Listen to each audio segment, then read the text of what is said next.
اعوذ باللہ من الشیطان الرجیم، بسم اللہ الرحمن الرحیم۔ السلام علیکم ڈیئر، کیسے ہیں آپ لوگ؟ ڈیئر اسٹوڈنٹس، آج ہم آغاز کریں گے حصہ نظم میں سے نظم جس کا نام ہے وحدانیت، اور آپ کے حصہ نظم میں سے یہ نظم نمبر 13 ہے اور سب سے آخری نظم ہے، جس کے شاعر کا نام ہے مستوکلی۔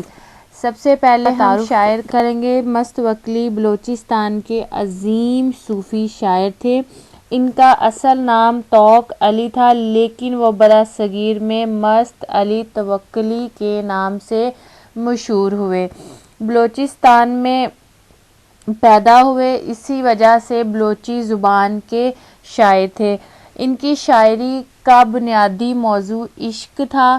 عشق مجازی سے عشق حقیقی طرف سفر کرتے ہوئے نظر آتے ہیں، اور ان کی شاعری میں سوز و گداز جو ہے اس کا اصل رنگ پایا جاتا ہے۔ ان کی شاعری حقیقت سے قریب ترین ہے، بناوٹی طرز بالکل نہیں ہے ان کی شاعری میں، یعنی کہ اس سے بالکل پاک ہے۔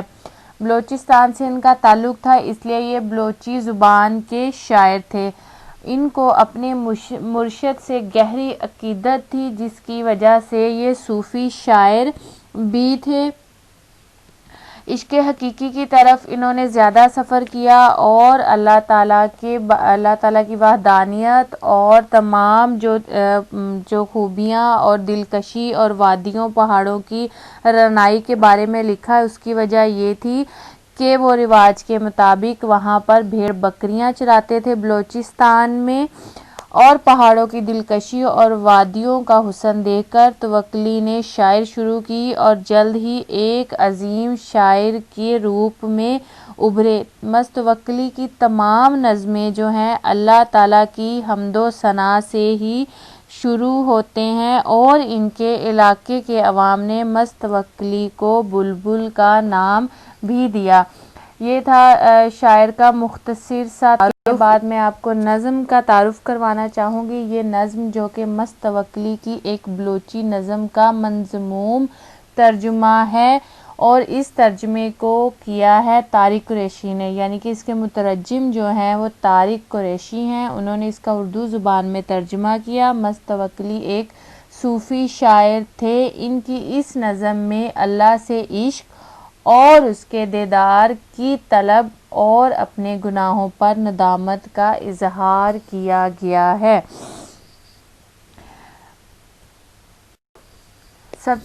یہ آپ کی نظم جو ہے 7 اشعار پر مبنی ہے۔ سب سے پہلے ہم شعر نمبر 1 کا مطالعہ کریں گے۔ شعر نمبر 1 ہے: خدا تو ہے واحد و یکتا، ہے یہ شاہی فقط تجھ سے زیبا، واحد تنہا یکتا جس کی مثال اور کوئی نہ ہو، فقط صرف زیبا، موضوع مناسب۔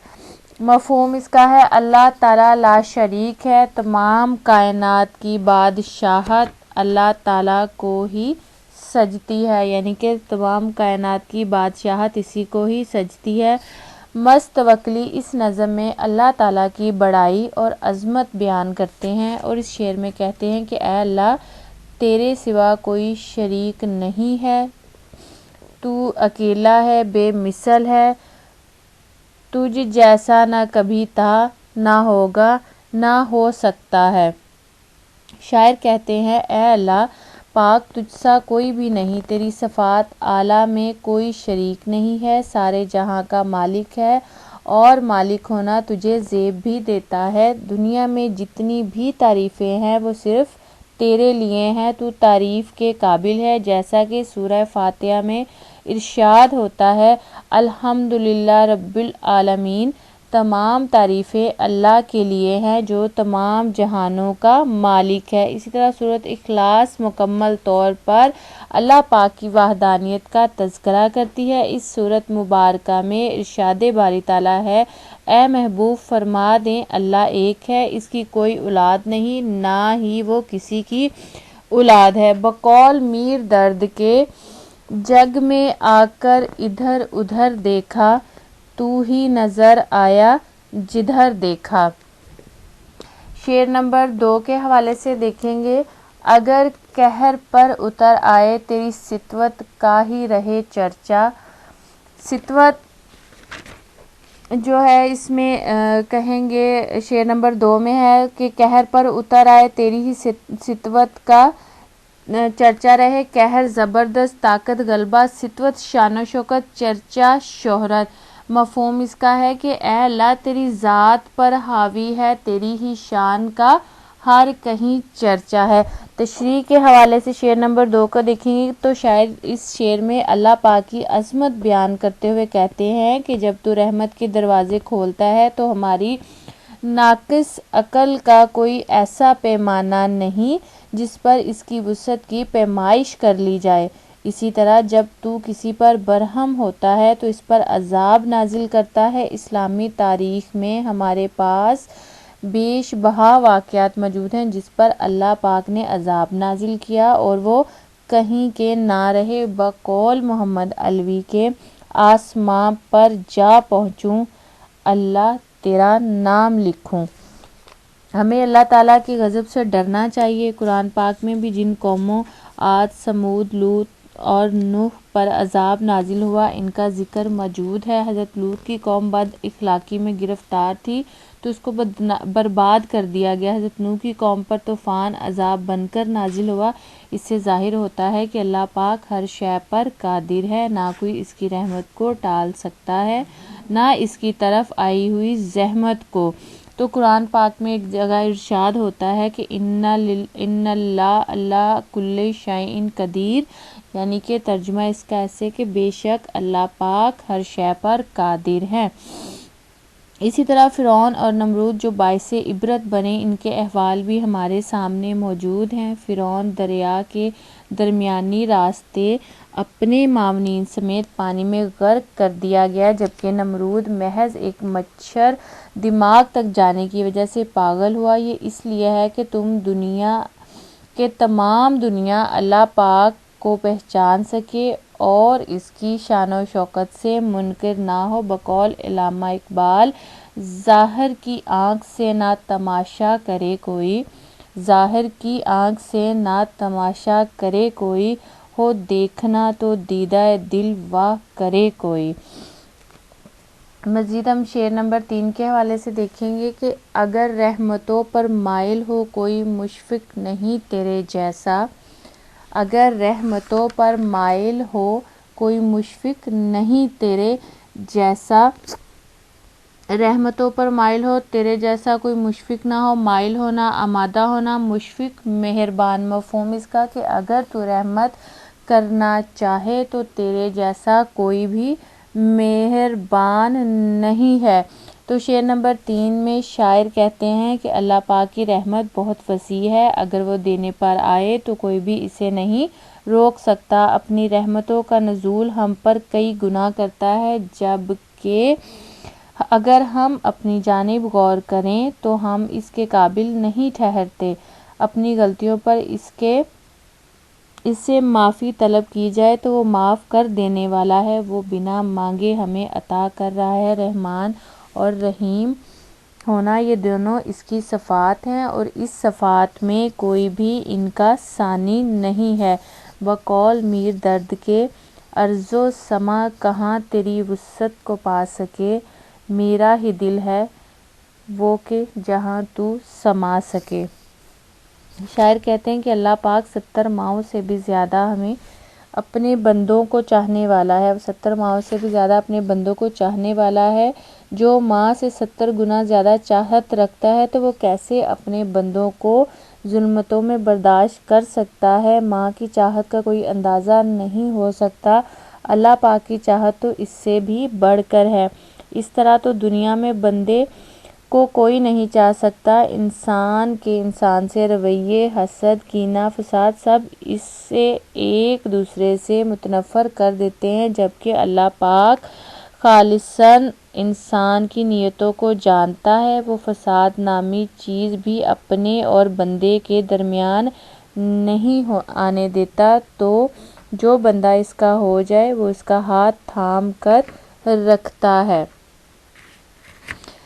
بقول امجد حیدرآبادی جھولیاں سب کی بھرتی جاتی ہیں، جھولیاں سب کی بھرتی جاتی ہیں اور دینے والا نظر نہیں آتا۔ مزید شعر نمبر 4 سے قہر و رحمت پر قادر اے ستار، قہر و رحمت پر قادر اے ستار، میرا مقصد ہے بس تیرا جلوہ۔ قادر قدرت والا، ستار پردہ پوشی کرنے والا، جلوہ دیدار دیکھنا۔ مفہوم اس کا، اے اللہ تو رحیم و قدیر ہے، میں تو صرف تیرے جلوے سے آشنا ہونا چاہتا ہوں۔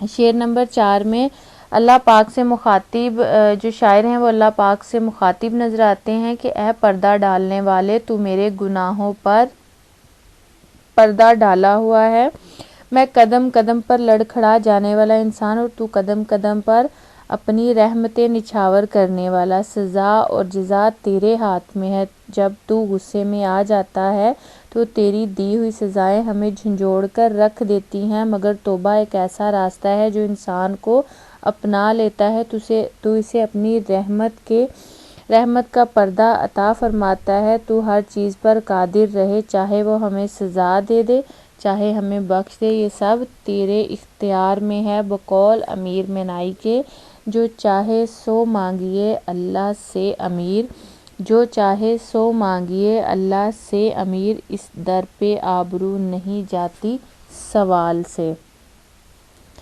اور شاعر کہہ رہے ہیں کہ جس طرح اللہ پاک کا غصہ کائنات کی ہر شے کو ہلا کر رکھ دیتا ہے، اسی طرح ان کے اپنے بندے سے محبت اس کے دل کو ہلا دیتی ہے کہ اتنا محبت کرنے والا تو کوئی بھی نہیں ہے۔ مصرع ثانی میں شاعر نے کہا ہے کہ میں صرف آپ کا جلوہ چاہتا ہوں، آپ کسی کو آج تک نظر نہیں آئے ہیں، میں آپ کا دیدار چاہتا ہوں۔ شاعر مستوقلی اللہ پاک کے دیدار کی آرزومند ہیں۔ حضرت موسیٰ نے بھی خواہش کی تھی لیکن وہ نہ دیکھ سکے، اللہ پاک کے نور نے کوہ طور کو سرما بنا دیا۔ تو شاعر یہاں پر کہتے ہیں کہ میری زندگی کا مقصد یہی ہے کہ میں اللہ پاک کا دیدار کر لوں، اور یہی میری کامیابی ہے۔ شعر نمبر 5 کے حوالے سے کہ جب قیامت آئے گی ساتھ دید سے اپنی بہرہ ور فرما، ساتھ گھڑی وقت دید دیدار دیکھنا، قیامت یوم حساب کا دن، بہرہ ور فائدہ اٹھانے والا۔ کے مفہوم ہے اس کا کہ اے اللہ قیامت کے دن اپنا دیدار جو ہے وہ نصیب کر، اپنا دیدار ہمیں نصیب فرما، ہمیں نصیب کر دے۔ تو اس میں شاعر کہہ رہے ہیں کہ جب سور پھونکا جائے گا، مردے اپنی قبروں سے اٹھ کھڑے ہوں گے، ہر طرف افراتفری و ہلچل کا سماں ہوگا، آسمان پھٹ جائے گا، پہاڑ روئی بن جائیں گی، سورج سوا نیزے پر آ جائے گا، گرمی کی شدت بڑھ جائے گی، ہر نفس کو صرف اپنی فکر لاحق ہوگی۔ ایسے میں اللہ پاک کا دیدار ہی ہم انسانوں کے لیے سکون کا باعث ہوگا۔ گویا کہ حضرت موسیٰ اللہ کے دیدار کی تاب نہ لا سکے تو بقول قاسم علی خان آفریدی، زخم تیغ ابرو سہ جاوے نہ تجھ سے بو الحوض، ایک شمع سے ہوا تھا جس کے سرما کوہ طور۔ تو شاعر کہتے ہیں کہ قیامت کے دن ہر گھڑی گزارنا مشکل لگے گی، ماں باپ بیٹا بیٹی سب ایک دوسرے سے منہ پھیر لیں گے، قیامت کا یہ دن 50,000 سال جتنا طویل ہوگا، اور ایسے میں اللہ پاک جس کو اپنا جلوہ کا شرف بخشیں گے وہ اس کی رحمت سے فیض یاب ہوگا۔ اللہ پاک کے دیدار کی آرزو ہر انسان کو ہوگی۔ شاعر اللہ پاک سے التجا کرتے ہیں کہ اس دن سے اپنے دیدار سے فیض یاب فرمائیں کہ اس کا نصیب جاگ اٹھے۔ شعر نمبر 6 کے حوالے سے کہ مثل مجنوں کے ہوں جنون ساماں، میرا پیکر گناہ میں ہے ڈوبا۔ یہاں پر جو ہے شعر نمبر 6 میں وہ کہہ رہے ہیں کہ مثل مانت مجنوں قبیلہ، یہ بنو عمر کے ایک شخص جو کہ لیلا پر عاشق ہو گیا تھا، مجنوں کا ذکر کیا گیا ہے۔ جنون پاگل پن، پیکر جسم سراپا، گناہ لیا گیا، اور مفہوم اس کا ہے کہ میں مجنوں کی طرح عشق میں جنون کی حد تک ڈوبا ہوا ہوں، میرا سارا وجود گناہوں میں ڈوبا ہوا ہے۔ تو یہاں پر تشریح طلب شعر میں جو شاعر کہہ رہے ہیں کہ اللہ پاک آپ کے دیدار کی آرزو کرتے ہوئے کیس کی مانند ہو گیا ہوں۔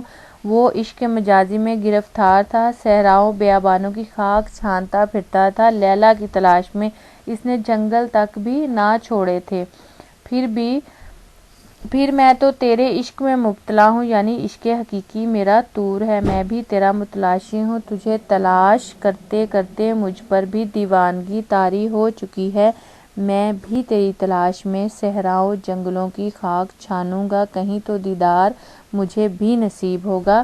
تو شاعر یہاں پر اللہ تعالیٰ کے دیدار کے لیے جو ہے وہ کہہ رہا ہے کہ میں مجنوں تو عشق مجازی میں گرفتار تھا، لیکن میں تو عشق حقیقی میں گرفتار ہوں۔ تو یہاں میر تقی میر کے بقول کہ عام ہے یار کی تجلی میر، عام ہے یار کی تجلی میل، خاص موسیٰ و کوہ طور نہیں۔ مصرع ثانی میں شاعر کہتے ہیں کہ میرا وجود مکمل طور پر گناہوں کی دلدل میں پھنس چکا ہے، مجھے کہیں بھی کوئی راستہ نظر نہیں آتا جو اس دلدل سے مجھے باہر نکال لے۔ میں عاصی صرف تیری رحمتوں کی طرف ہی با امید ہو کر دیکھتا ہوں، لہٰذا تو مجھ پر کرم فرما دے، میں انسان ہوں اور خطا کا پتلا ہوں، بھول چوک مجھ سے ہوتی رہتی ہے، مگر تو اعلیٰ صفات کا مالک ہے، تو میری خطاؤں کو نہ دیکھ، میری عطاؤں کو دیکھ، تیری رحمتوں کا دائرہ وسیع ہے، تو مجھے میرے مطابق نہیں بلکہ اپنے مطابق کر دے۔ شعر نمبر 7 کے حوالے دیکھیں گے کہ باوجود یکا پر ہوں عصیاں سے، تیری رحمت کا پھر بھی ہے سودا۔ باوجود یکا، اس کے باوجود کہ عصیاں گناہ اور سودا، یہاں پر جنون لیا گیا ہے کہ میں اگرچہ بے حد گنہگار ہوں لیکن پھر بھی تیری رحمت کا امیدوار ہوں۔ تو شعر نمبر 7 جو کہ اس نظم کا آخری شعر ہے، شاعر اس میں کہہ رہے ہیں کہ میں اپنے گناہوں کا کھلے دل سے اعتراف کرتا ہوں، مجھ سے روزمرہ زندگی میں کتنے گناہ سرزد ہو جاتے ہیں، میں کتنے لوگوں کا دل دکھا دیتا ہوں، میں اس سے واقف نہیں ہوں، مگر تیری رحمتوں سے نا امید بھی نہیں۔ اگر میں گناہ کرتا ہوں تو مجھے تجھ سے بخشش کی امید بھی ہے، میں جیسا بھی ہوں تیرا بندہ ہوں، تو نے مجھے اس دنیا میں بھیجا ہے، اچھی بری تقدیر کا مالک تو ہے، میں جو غلطیاں کرتا ہوں تو انہیں بخشنے والا ہے۔ تو یہاں پر بقول جگر مراد آبادی کے اللہ اگر توفیق نہ دے، انسان کے بس کا کام نہیں، فیضان محبت عام سہی، عرفان محبت عام نہیں۔ شاعر کہتے ہیں کہ اللہ پاک مجھے تیری رحمت سے امید ہے، میں سر تا پاؤں گناہوں کے سمندر میں ڈوبا ہوں، تو میری انگلی پکڑ کر مجھے سیدھے راستے پر چلا دے، میرے گناہ گار ہونے کے باوجود تو میرا رزق بند نہیں کرتا، اپنی رحمتوں کے دروازے میرے لیے کھلے رکھتا ہے، کائنات میں کوئی بھی تو ایسا نہیں ہے، تیری قدرت شان و شوکت کو دیکھ کر تجھ سے تیری رحمت کا سوال کرتا ہوں، مجھے تیری رحمتیں حاصل کرنے کا شوق ہے، لہٰذا تو مجھے بن مانگے عطا فرما دے۔ تو یہاں سورۃ رحمان میں ارشاد ہے کہ فَبِأَيِّ آلَاءِ رَبِّكُمَا تُكَذِّبَانِ، پس تم اپنے رب کی کون کون سی نعمتوں کو جھٹلاؤ گے۔ شاعر کہتے ہیں اللہ پاک میں آپ کی کسی نعمت سے، کسی عطا سے منہ پھیرنے والا نہیں ہوں، لہٰذا مجھے اپنی رحمتوں کے سائے میں کیے رکھ۔ تو اللہ تعالیٰ ہم سب کو بھی توفیق دے، ہم فرما بردار ہوں، ہم اللہ تعالیٰ کے بتائے ہوئے راستوں پر چلیں اور نیکی کے راستے کو اپنائیں۔ اللہ تعالیٰ آپ جو ہے ہمیں اس بات کی توفیق دے۔ نظم کا خلاصہ دیکھیں گے، شاعر مستوقلی اس نظم میں اللہ تعالیٰ کی وحدانیت بیان کرتے ہوئے کہتے ہیں کہ کل جہانوں کی بادشاہی صرف اللہ تعالیٰ کو ہی زیب دیتی ہے، اگر وہ قہر پر اتر آئے تو ہر جائے اس کی طاقت کا چرچا ہے، اور اگر وہ مہربانی پر اتر آئے تو اس جیسا کوئی مہربان مشفق نہیں، سب قہر و رحمت اس کے اختیار میں ہے۔ شاعر کہتا ہے کہ زندگی کا ایک ہی مقصد ہے، میری زندگی کا ایک مقصد ہے کہ اللہ تعالیٰ کا دیدار کرنا، وقت قیامت اللہ تعالیٰ مجھے اپنے دیدار سے بہرہ فرمائے، کیونکہ میں مانند مجنوں اللہ تعالیٰ سے محبت کرتا ہوں، اگرچہ گنہگار ہوں لیکن پھر بھی تیری رحمت کا امیدوار ہوں۔ اسی کے ساتھ اجازت چاہوں گی، دعاؤں میں یاد رکھیے گا۔